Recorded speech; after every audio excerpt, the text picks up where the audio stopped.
Hello, my name is Kenny Ingram, and I'd like to introduce you to our second secret of our 7 secrets to creating an everlasting love. This secret is being able to implement the laws of giving. In this lesson, we're going to talk about how you can release the floodgates of abundance, both physically and mentally, into your life. You will be able to use this lesson in helping to learn the law of giving. You'll be able to use forgiveness as a form of giving not only to yourself, but also to others. We'll also show you how to get your marriage back in shape just by the way you implement the laws of giving and forgiveness. Implement these techniques into your life and relationships, and you'll be surprised to see even your financial situation improve. Steps to releasing the floodgates of abundance. First, start by learning the law of giving. Every action generates a force of energy that returns to us in like kind. Just like the law of gravitation exists, so does the law of opposites. Just like the law of flow exists, so does the law of reciprocity. The list goes on and includes the law of giving. The intense joy and happiness that we feel in unconditional giving is far beyond any explanation. Once you begin giving more of yourself to your spouse, your kids, or family, the more attention you will receive from them. Next, you want to learn the law of tithing. The Bible is very specific in Malachi chapter 3 verses 10 and 11. It says, "Bring all the tithes into the storehouse, that there may be food in my house, and prove me now in this, says the Lord of hosts. If I will not open for you the windows of heaven, and pour out for you such blessings that there will not be room enough for you to receive them." God is actually telling you to test Him on this. Nowhere else in the Bible does God ever state that you should test Him. I put my faith and belief in this truth to the test. I started tithing 10% of my income. Good things started to happen. Somehow money started rolling in, money that I had not counted on nor expected.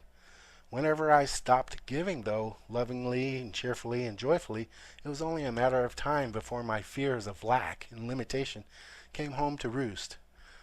My money flow slowed down, my joy and cheer diminished, and my relationships suffered as well. If we stop the circulation of tithing, we also stop its circulation back into our lives. Next, you want to learn the art of forgiving. Being angry with someone and holding resentment against them forms an energetic link to the people or situations that caused them. Forgiveness is what releases us from that energetic link. We'll show you how to forgive the proper way. Forgiveness isn't a feeling. Forgiveness is a promise. Forgiveness is an important spiritual state of being. When we consciously work towards attaining it, we free ourselves tremendously. There's 3 steps to learning forgiveness. Step 1, try and forgive yourself first. Forgive yourself first, and then look at the person you're trying to forgive. If you can promise yourself that you should be forgiven, then you should be able to promise forgiveness to the other person. Step 2, you want to find the good in the situation. Clearing and releasing any old perceptions or unfinished business that keeps unresolved hurts alive and locked into your emotional being needs to be your goal. You need to find the good in the situation.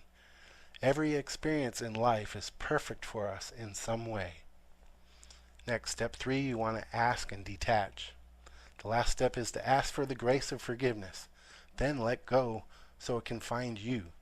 It might take a short time or a long time, but it will come. Being able to forgive in your marriage will not take away the pain of your spouse cheating on you or some similar situation, but it will help to open up the doors of communication and awareness.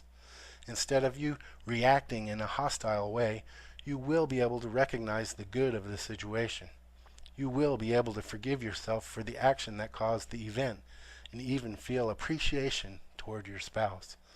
Let us show you the ways to implement this into your lives, into your marriage, and into your finances, to not only strengthen these areas, but to also have control over them. Let us show you how to use these techniques to bring your love life back together.